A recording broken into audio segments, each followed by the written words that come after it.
Oh, I think there's a different lesson to be had here, which is don't give someone like Julius Randle, who's had this career that he's had, the most improved player award.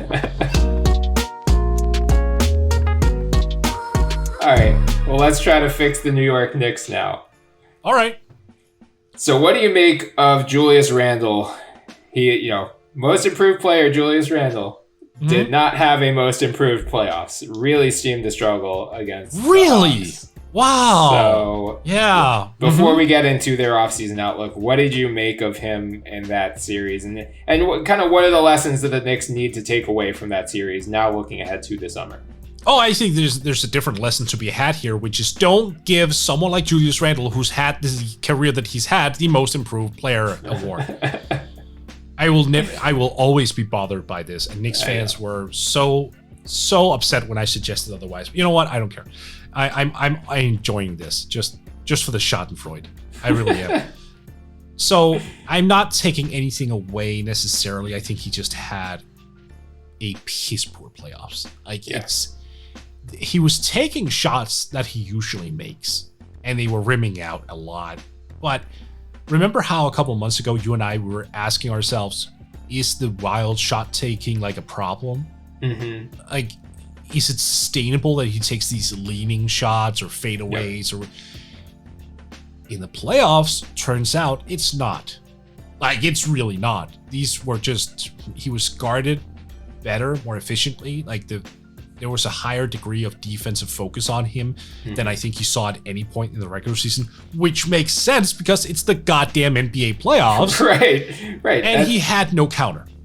Yeah, I mean, that's what we've been saying all along, not with Randle necessarily, but just in general, in the playoffs, teams have more time to game plan for you, so they really harp on your specific strengths and weaknesses.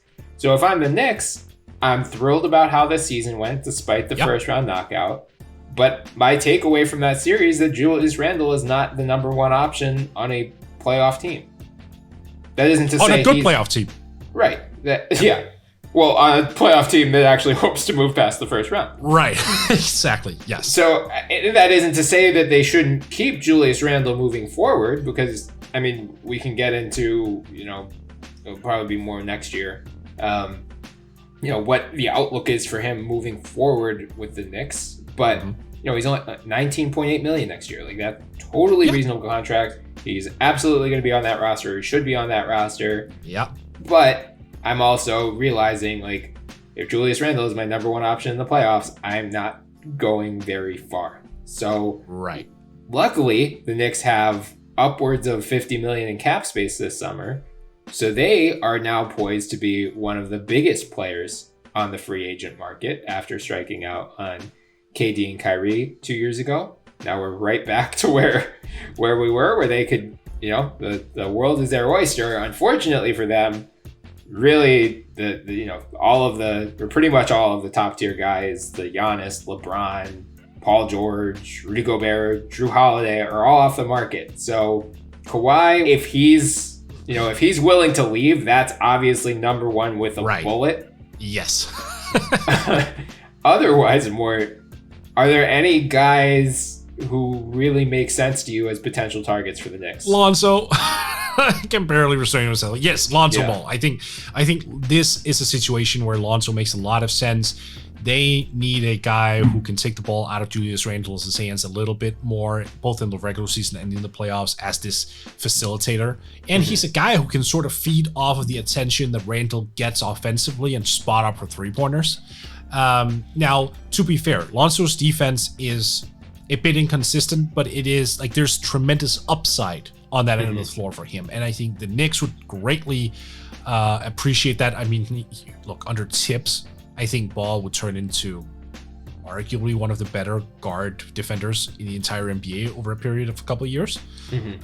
So for him to come in and be that facilitator, defender, rebounder, someone who can get the fast break going, and someone who doesn't require, I would say, a lot of shots. So like you can still feed the ego of a Julius Randle. You can still feed the shot-hungry mouth of a RJ Barrett.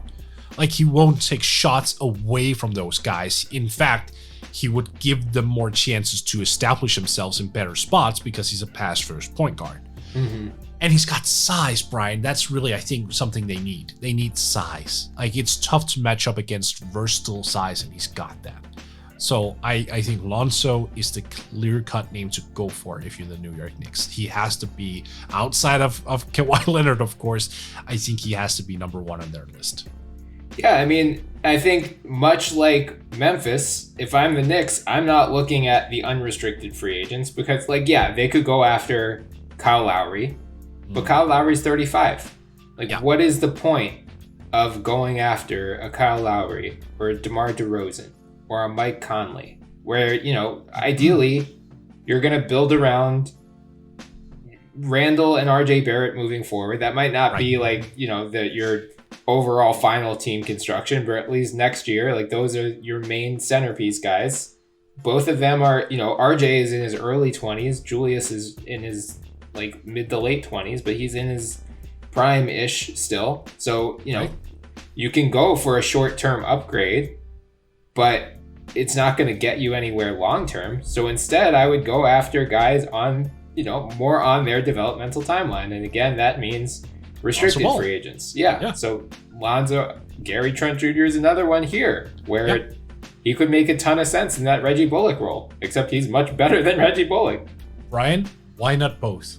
Why not? Yeah. I mean, that's the beauty of having $50 million cap space. Like, they very well could be able to afford both of those guys.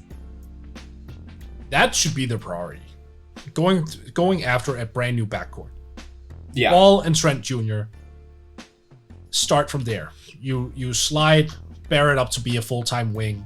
Randle, of course, is still the primary four. And then I don't know what the hell they figure out at center. Mitchell Robinson, Nerlens Noel, I don't know what their plans are at center. I just don't. That seems like one of those things they need to figure out. But that's, at the very least, a pretty strong foursome right there. And then they have a lot of guys who can come off the bench, who they can re-sign. Like, I love their options here. And also, because we need to mention it, Ball and Randle have a history. They played together on the Lakers.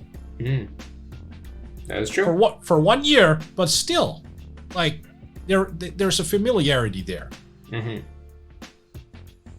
Yeah, I mean, like, that conceptually, that team doesn't sound bad to me, and I think that team's honestly has a much better chance of making it on a deeper run because you're still gonna have, well, I guess, yeah, I mean, that is the other question. Well, I mean, so Derrick Rose, I guess, is the other question because he is a free agent this year, but given his history with Tibbs, I feel like he's more likely to return than not. He'll figure something out. Yeah, like how much would you be willing to spend to retain him? I mean, whatever's left after I spend my cap space. Yeah. I think it's a fair way to put it.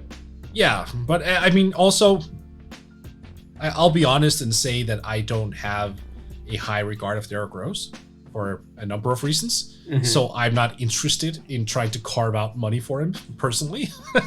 The Knicks might be thinking otherwise, in which case, you do you. I wouldn't. Because you do still have Quickly coming off the bench too. So that is also another aspect. Yes, and I have Luka Vildoza coming over, who is, granted he's not on a guaranteed deal, but he should add some much needed pizzazz to that point guard rotation. I'm just not in any rush to get Derrick Rose back, although Tibbs absolutely is. Yeah, I mean, I understand the off-court issues with Rose, and no one should ever downplay them. But, you know, in the playoffs, he was their best player. Yes, without a doubt, he was. So, I mean, I think it would behoove them just from a strictly on-court perspective, and given his familiarity with Tibbs, like Rose and Tibbs are like Tobias Harris and Doc Rivers. They could just never be separated. Like, Rose is at his best under Tom Thibodeau, and he should. It would only help him to stay with that team as well. But yeah, I mean, figuring out what the right price is, like, I mean, I wouldn't be thrilled spending more than around $10 million on him, and I definitely wouldn't do. I would want to do like a 1+1 whether it's a team option or a player option, I honestly don't care. Well, the deal he was on, that he signed with Detroit and got traded on to the Knicks, that was kind of fair. That was 2 years, $15 million. Yeah, I would do that again. That's what Rondo got last year. Yeah, exactly. But I mean, so here's the thing. Rose is going to be 33 before the start of the season. Yeah. So that's why I think it's fair to like push that salary demand a little bit down. Yeah. If you could get him for like 210 or 212, by all means. Yeah. And yeah, I mean, I guess center is the other question too, because you have Nerlens Noel is going to be a free agent, and I think he probably earned himself a nice little raise with how he played this year. Mitchell Robinson, they have a team option on, and if I'm not mistaken, it's the situation like Jokic a couple years ago, where they could decline it. He'd be a restricted free agent. If they pick it up, he'll be unrestricted next summer. Correct. Honestly, if I'm the Knicks, I'd probably just pick it up and don't worry about it. Yeah. I want to say the exact same thing. This is one of the few situations where I'm not bothered by that. Yeah. Like with Jokic, you just didn't want to piss him off because you might leave. If Mitchell Robinson leaves, I'm just like, okay, that's fine. Yeah. I'll survive that. Like, you're not gonna make or break the future of my franchise whatsoever. Like, I'm good with that. Get the bargain contract for next year and then just see what happens. Right. Like, I'm just not bothered. Right. I mean, see what Obi Toppin turns into. Just buy yourself a year. Yeah, I don't care. And like as we said earlier, centers are the cheapest thing you can find in free agents. Like Andre Drummond is not going to be that much, so like don't overpay. Right. Don't decline this option to overpay Mitchell Robinson coming off a season. Like, I guess the one exception would be if Mitchell Robinson comes and tells you, I want to be here long term, I will sign a very team-friendly extension. Yeah, like, okay, I don't know what that contract should be, but if he does that, I'll listen. Yeah, sure. I'll entertain it, but I'll be like, So wait, but of course, I assume he'll be speaking through one of his agents, and I just wonder what agency will he be with at that point in time? Fair question. Okay, I just know. I mean, because if I'm the GM and I have in my phone it says Mitchell Robinson's agent, I'll have like 5 different numbers. Right.